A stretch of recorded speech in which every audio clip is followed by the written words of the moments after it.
Assalamualaikum warahmatullahi wabarakatuh. Bagaimana kabarnya saudara-saudara? Semoga saudara semuanya dalam keadaan sehat. Saudara, seperti saya janjikan, hari ini kita akan membahas terkait manajemen sarana prasarana setelah kita membahas manajemen yang lainnya.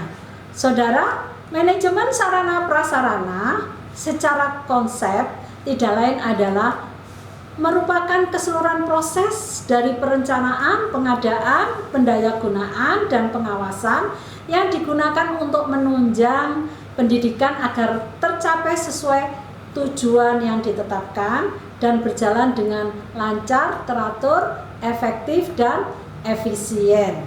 Ya. Nah, saudara, komponen sarana prasarana sekolah itu tidak lain adalah sarana pendidikan yang bisa berupa alat pelajaran atau alat peraga, juga berupa media pembelajaran, bisa juga yang lainnya. Kemudian prasarana pendidikan berupa ruang kelas, perpustakaan, laboratorium, ruang praktek, dan yang lainnya. Ya.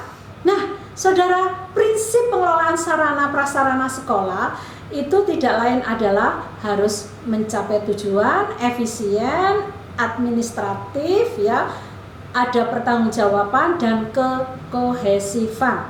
Nah, untuk pencapaian tujuan di sini maksudnya sarana prasarana harus siap pakai, ya, setiap akan dilakukan atau akan digunakan oleh guru ataupun siswa.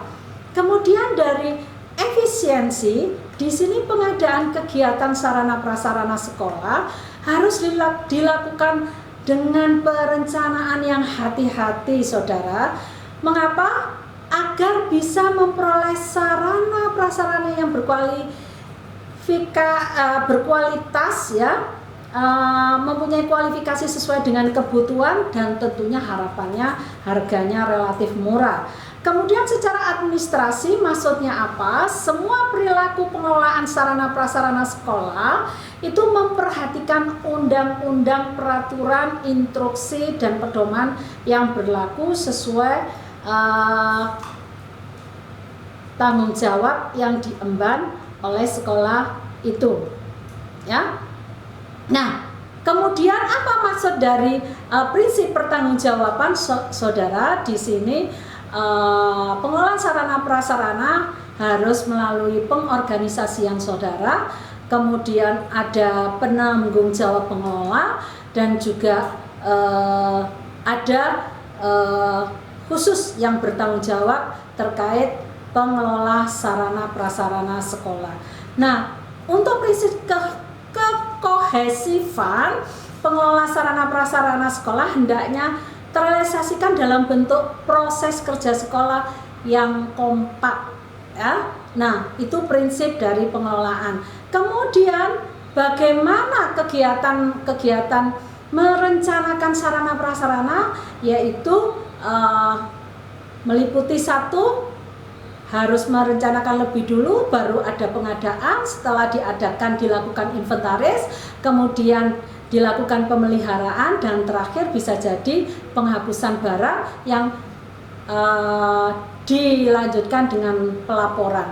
Saudara, di dalam merencanakan sarana prasarana sekolah, yang pertama yang harus dilakukan adalah menganalisis kebutuhan pendidikan. Saudara selaku pimpinan, selaku penanggung jawab harus mensurvei keseluruhan unit di sekolah, kemudian memilih kebutuhan utama berdasarkan hasil survei, kemudian mengembangkan yang dinamakan education specification, ya, dan berikutnya mengembangkan dan menguatkan tawaran, ya. Seperti apa langkah-langkah perencanaan Sarpras? Yaitu yang pertama, menampung semua usulan tentang kebutuhan Sarpras, baik dari tenaga pendidik maupun tenaga kependidikan. Kemudian juga menyusun kebutuhan untuk satu semester, bisa juga 1 tahun, ataupun jangka menengah 5 tahun. Kemudian memadukan dengan rencana kebutuhan yang sudah ada, kemudian mencoba untuk membuat skala prioritas, dan kemudian menetapkan rencana. Nah, setelah dilakukan perencanaan baru pengadaan, saudara. Pengadaan di sini tidak lain adalah fungsi operasional pertama dalam manajemen SAPRAS pendidikan persekolahan. Fungsi ini tidak lain merupakan serangkaian kegiatan untuk menyediakan sarana prasarana pendidikan, ya, ataupun persekolahan sesuai dengan kebutuhan, baik terkait dengan jenis, spesifikasi, jumlah, waktu maupun tempat, dengan harga maupun sumber yang dapat dipertanggungjawabkan. Nah, ada beberapa alternatif di dalam mengadakan sarana prasarana, saudara, seperti melakukan pembelian ya oleh sekolah ataupun pembuatan sendiri, bisa juga menerima hibah bantuan atau melalui penyewaan, bisa juga pinjam, saudara, termasuk pendaur ulang, dan juga bisa juga penukaran ataupun melalui perbaikan atau rekondusi ya. Nah, saudara, kalau ingin melihat seperti apa sih format pengadaan sarana prasarana, bisa dimanfaatkan atau digunakan contoh seperti yang ada di sebelah kanan saya, ada tabel yang bisa saudara manfaatkan ya. Oke, kemudian setelah diadakan, saudara, kemudian dilakukan penyimpanan. Nah, di sini tahapannya secara aspek fisik itu meneliti ya secara fisik barang yang akan disimpan, saudara, kemudian mencoba mengklasifikasikan berdasarkan jenis, ukuran, spesifik barang, baru membuat berita acara. Secara aspek administrasi juga begitu, prosedur dan tata cara penyimpanan harus diikuti, baru setelah itu pembuatan berita acara ya. Nah, setelah dilakukan di sini penyimpanan, tetap harus dilakukan pengawasan, saudara. Nah, pengawasan penyimpanan di sini bisa dilakukan secara berkala ataupun sifatnya insidental ya. Nah, tetap baik secara berkala ataupun insidental diadakan pengontrolan dan penghitungan barang persediaan agar diketahui apakah masih memenuhi kebutuhan. Nah, selanjutnya baru ada laporan atau dilakukan laporan tentang keadaan penyimpanan dibuat sesuai dengan ketentuan yang berlaku.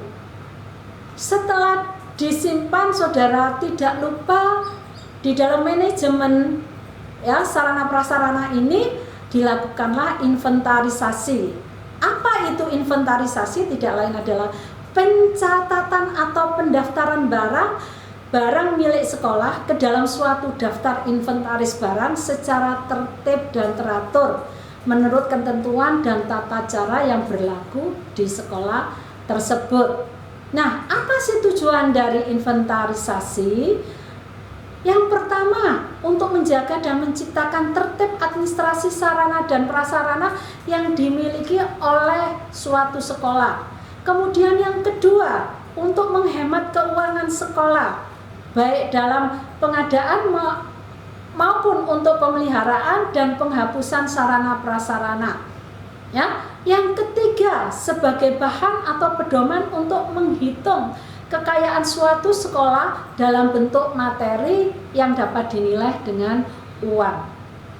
Yang keempat, saudara, tidak lain tujuannya adalah untuk memudahkan pengawasan dan pengendalian sarana prasarana yang dimiliki oleh suatu sekolah. Nah, secara prosedur inventarisasi, saudara perhatikan gambar di samping. Ada bagan, dari mulai ada barang ya, barang baru datang, kemudian dilakukan pencatatan di dalam buku penerimaan, kemudian dilakukan pengelompokan barang baru. Kalau itu merupakan barang yang harus atau merupakan barang inventaris, maka masuk pencatatan di dalam buku induk inventaris, kemudian diturunkan menjadi pencatatan di dalam buku golongan inventaris. Tetapi jika barang baru itu tidak termasuk atau bukan barang inventaris, maka tetap masuk catatan di dalam buku induk yang dinamakan buku induk bukan inventaris. Kemudian diturunkan pencatatan di dalam kartu atau buku stok barang, ya. Oke. Setelah itu saudara, setelah dilakukan inventarisasi baru dilakukan pendistribusian. Nah, sarana prasarana yang sudah diinventarisasi didistribusikan sesuai dengan penggunaannya untuk selanjutnya dimanfaatkan sesuai keperluan, ya. Kemudian pemanfaatan barang harus memperhatikan prinsip efisien dan efektif. Pemanfaatan ataupun penggunaan sarana prasarana sekolah memperhatikan dan harus dibuatkan SOP atau instruksi kerja agar ada pengaturan yang jelas tentang pemanfaatan sarana prasarana tertentu. Di sebelah kanan saya ini ada contoh SOP atau IK penggunaan laboratorium, ya. Misalnya ini dari suatu perguruan tinggi, kalau mahasiswa dimulai dari start mahasiswa mau menggunakan lab, maka harus izin kepada pengurus lab. Kemudian jika disetujui, maka mahasiswa dapat memanfaatkan fasilitas, ya. Kemudian kalau sudah selesai, mahasiswa harus merapikan kembali baru berhenti. Tetapi jika mahasiswa pada saat minta izin tidak disetujui, maka mahasiswa tidak dapat menggunakan lab, maka di situ mahasiswa harus kembali minta izin pada satu waktu, ya. Nah, tetapi pada saat menggunakan lab, ya, bisa saja terjadi pelanggaran oleh mahasiswa, maka mahasiswa harus diberi sanksi sehingga mahasiswa tidak bisa menggunakan lab. Maka kalau akan menggunakan lab harus minta izin kembali, ya. Nah, berikutnya saudara, setelah didistribusikan ada pemeliharaan, saudara. Di sini sarana prasarana di sekolah idealnya adalah selalu siap pakai, ya. Untuk itu sarana prasarana harus ditata, digunakan dan dipelihara dengan sebaik-baiknya. Dengan demikian sarana prasarana di sekolah lebih enak dipandang dan mudah ataupun cepat digunakan oleh guru maupun siswa. Saudara, ada macam-macam pemeliharaan yang dilakukan oleh sekolah, yaitu baik ditinjau dari sifatnya maupun ditinjau dari pemeliharaannya. Ya, kalau dari sifatnya bisa pengecekan, pencegahan, ya, atau perbaikan baik ringan maupun berat. Tapi kalau terkait dengan waktu pemeliharaan, ya, dibedakan. Di sini misalnya pemeliharaan setiap hari, misalnya menyapu, ngepel, membersihkan pintu dan sebagainya terkait dengan pemeliharaan sehari-hari, ya. Saudara, suatu barang ataupun sarana prasarana di sekolah sangat mungkin loh dihapus. Maksudnya dihapus di sini tidak lain adalah penghapusan sarana prasarana merupakan kegiatan pembebasan sarana dan prasarana dari pertanggungjawaban yang berlaku dengan alasan yang dapat dipertanggungjawabkan, ya. Syaratnya apa saja? Bisa jadi dalam keadaan sudah tua atau rusak, kemudian bisa perbaikan akan menelan biaya yang besar, kemudian secara teknik dan ekonomis kegunaannya tidak seimbang dengan biaya pemeliharaannya, juga tidak sesuai lagi dengan kebutuhan masa kini, termasuk terjadi penyusutan di luar kekuasaan, ya, kekuasaan manusia gitu maksudnya. Kemudian barang yang berlebih jika disimpan lebih lama akan bertambah rusak, kemudian bisa jadi karena dicuri, dibakar, ya, dan musnah sebagai akibat bencana alam. Nah, saudara, di sini terakhir adalah pelaporan terkait dengan pengawasan dan pertanggungjawaban. Nah, saudara bisa lihat di kanan saya ini ada 3, Ya, pertama, pengawasan terhadap sarana prasarana itu usaha yang dilakukan dalam pengontrolan terhadap sarana dan prasarana sebagai bagian dari aktivitas menjaga, memelihara, dan memanfaatkan sarana dan prasarana dengan sebaik mungkin demi keberhasilan pembelajaran di sekolah.